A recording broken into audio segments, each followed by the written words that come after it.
forward. All right, thank you very much, gentlemen. Well said. In a biting economy like ours, increase in prices of goods and services will amount to piling more pressure on hapless citizens. The House of Representatives Committee on Finance on the Medium-Term Expenditure Framework has rejected a proposal by the Joint Admissions and Matriculation Board, JAMB, for increase in the fee charged for the examination. Appearing before the committee, the Registrar of JAMB, Professor Ishak Oloyede, said the board should be allowed to revert to the 5,000 naira fee from the current 3,500 naira. But the deputy chairman of the committee, Saidu Musa Abdullahi, stated that reverting to the 5,000 naira fee would transfer the burden of operations to applicants' parents and guardians. Mr. Paul, is this even desirable considering the economic realities we are facing in Nigeria at the moment? First of all, let me commend Professor Oloyede. Yes. Since he became the registrar of JAMB, he has done well.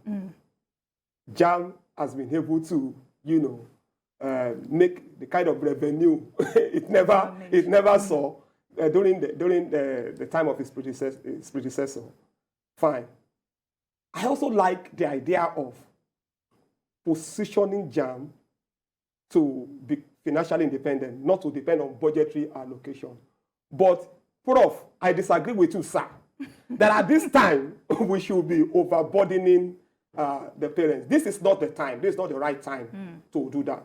Maybe in future, when the economy of Nigeria is better, we are talking about a time when people, you'll be surprised, there are people who cannot afford to cough out 1,000 naira. There are people who don't know when the next meal will come. There are very poor parents that will slave and do everything to give their children the kind of education they did not have. There are people that, I was in Abuja recently. I was going with my sister. And then I entered, what's that market called? Wuye Market. Yeah, Wuse Market. And I saw this woman with her son, with a child. Maybe, I can't remember that it was a son, or selling pure water.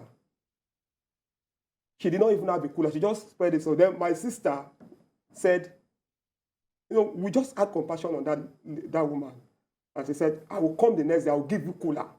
So we looked for the woman the next day, though we couldn't get her there. There are people that are as poor as that. Yes. And they will do everything and anything to make sure that their children have a better life. And then the prof is asking that it is approved that they start collecting 5,000 naira. Why do we keep impoverishing people? The truth of the matter is this. Nigerians get poorer all the time. You know why we get poorer? Now, if your income has not increased, let's say you earn 10 naira, okay? And then you bought something for 5 naira yesterday. And then today, you bought that thing for 7 naira. And yet your income has not increased. It means you are poorer. Some people may not feel it immediately, but I'm sure a lot of people feel the impact. How come rise in the cost of things is not commensurate with the level of income? So I think Prof should just perish that thought for now. Sikian. Well, he has commended Prof for the giant strides he's making in JAMB. Recently, the last I heard, I think it was about 7.8 billion that was made by JAMB. Yes. And don't forget, this was the same. Is it not the same JAMB that we saw snakes swallowing, swallowing naira and the rest of them? But commendable as it is, JAMB shouldn't and is not a profit-making institution, no matter what. If I have my way, I look forward to a situation in this country where JAMB form will be given out free to students. As you are finishing your SSS and you want to go into examination, you are given free JAMB form to take. This is for government to subsidize education. Nigeria should be. There are several countries in the world where education is free. So many of our leaders today, all of them, you see them in National Assembly everywhere. They went to public schools, free education, especially in the Western region. During the days of Awolowo, during the days of Lateef Jakonde, I said it here the last time I was here, that throughout my secondary school, I am a product of Jakonde school. My parents did not pay a dime all the while. When I was in secondary school, I moved to HSC. My parents did not pay a dime. I was fortunate enough in 1986 to get admission into Lagos State University. Throughout my 4 years in Lagos State University, my parents didn't pay a dime. So, for that, let's say we are today. We are here talking, probably reasonably, I believe, and people that went to all the so-called Ivy school are also watching and listening. We can match them talk to talk, action to action, work for work. So, some of us that are here, and most of them that are our leaders today, wouldn't have been where they are today, if not for that free education. So many of them. Now, let's even assume that Nigerian parents are ready to pay this 5,000 naira. How are we sure this money will be solely administered for examination? That is what I'm saying. Now, let me even shock you the more. You want to increase this thing. Even the ones that are there, have they graduated? Those that got admission, that are in the university, have they graduated? Some of them have spent 2 years at a point. Before COVID, during COVID, most of the federal and state universities were at home. It was the private universities that were running. Now, after COVID, there was ASU strike that lasted for almost 1 year. After that, we have another one that's lasting almost how many months? About 8 months now. That means they practically lost 2 sessions. In fact, admission, let me also tell you that admission is not going on in most of the federal and state universities in the past 2 years. Because they have backlog. How can this go on? So how can you have, so why do you now, so I personally think that there are certain things that should just be area of education. We are not even meeting our standard. UNICEF standard on budget for education. Same with health.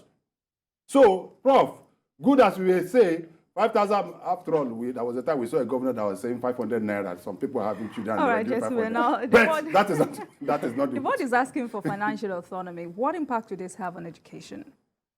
Of course, financial autonomy only reduces the burden of the federal government.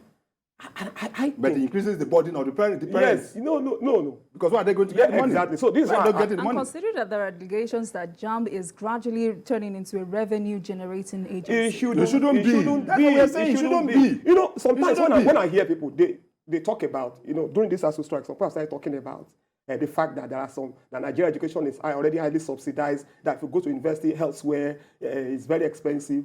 But you are talking about countries that give student loans. You understand? They give student loans and they pay later. But we're talking about a country where students are not given loans, where even graduates are not guaranteed employment. You understand what I'm trying to say?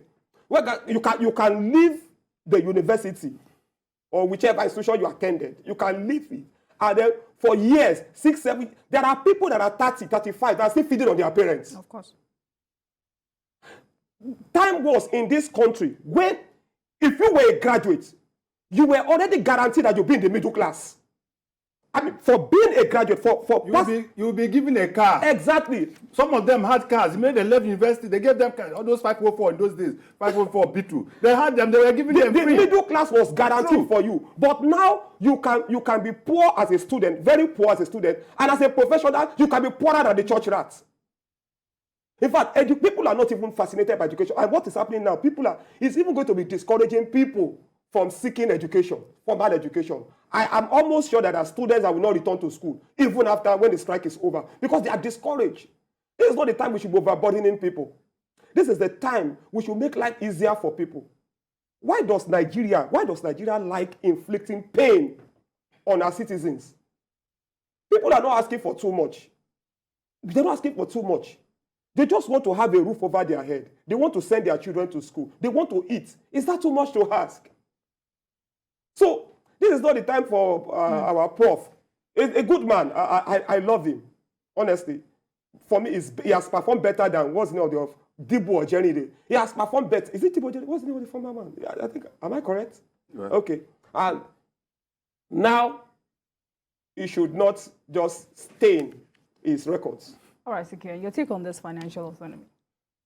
Financial autonomy, I've said it, in government, in sectors like education, must be highly subsidized, whether I would like it or not. When you're asking for financial autonomy, what that means is that you probably won't get budgetary allocation. Yeah, that's it. All right. Hello, Prince Enahoro. Hello? Good evening. Good evening to you. I'm not taking you guys back. I want to make a little contribution All right, on the please go issue ahead. on the strike. Hello? Please go ahead. Right. Hello, can you hear me? Is like this government, they are not interested in knowledge. They are not interested in education. What do you expect when the number one citizen in this country, his qualification have been an issue since the All right. Guess we lost it there. Thank you very much, Prince. All right, please go ahead. Yes, I was saying that would mean zero allocation to the establishments. That means you won't get budgetary allocation. What that means also is that now everything you'll be autonomous, you raise your own funds, you fund your activities your and the own rest of them, salaries. pay salaries and the rest of them. Where is that money going to come from?